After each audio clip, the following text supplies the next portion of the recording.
La femme fut horrifiée de découvrir que la femme enceinte était en réalité le serpent déguisé en ami. Mais c'était elle qui ne cessait de vomir. Plus la vipère mangeait, plus les vomissements de la femme étaient violents. Son ventre lisse se couvrit d'horribles vergetures, et elle souffrait d'incontinence permanente. Sa propre famille ne voulait même plus l'approcher. Pendant ce temps, la vipère portant l'enfant devint la favorite de l'homme. Le jour où le serpent mit au monde des jumeaux, la femme qui n'avait jamais été enceinte mourut d'une hémorragie comme après un accouchement difficile. Jamais elle n'aurait imaginé qu'en rouvrant les yeux, elle serait miraculeusement revenue à la vie. Et c'était précisément le jour où le serpent découvrait sa grossesse gémellaire. Tout se répétait exactement comme dans sa vie passée. Elle n'était clairement pas enceinte, pourtant elle en avait tous les symptômes. Elle appela immédiatement sa servante et fit fouiller chaque recoin de la cour. Mais la servante chercha partout sans rien trouver d'anormal. N'ayant pas d'autre choix, la femme mit le feu à sa propre cour pour éliminer toute présence maléfique. Elle pensait ainsi échapper à la tragédie. Mais bientôt son estomac se souleva à nouveau. Cette fois, elle vomit même du sang. Il était clair qu'elle n'avait pas pu changer son destin. À cet instant,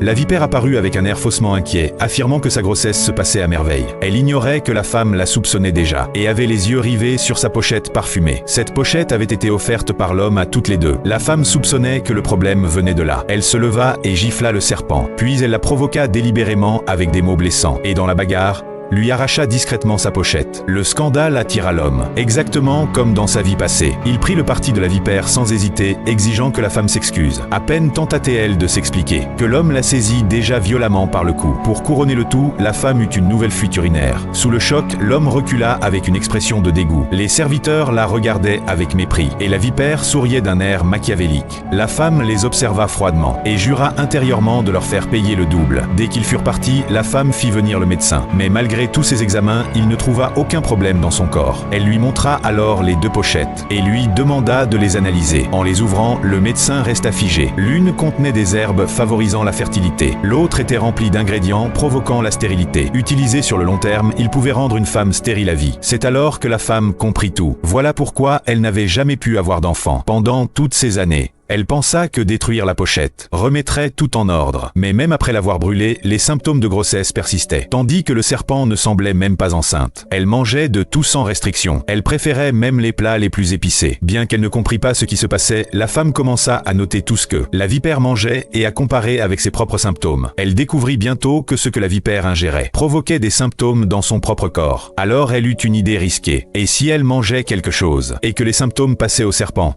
Pour tester, elle se fit préparer un thé glacé. Dès qu'elle le but, le serpent dans la pièce voisine se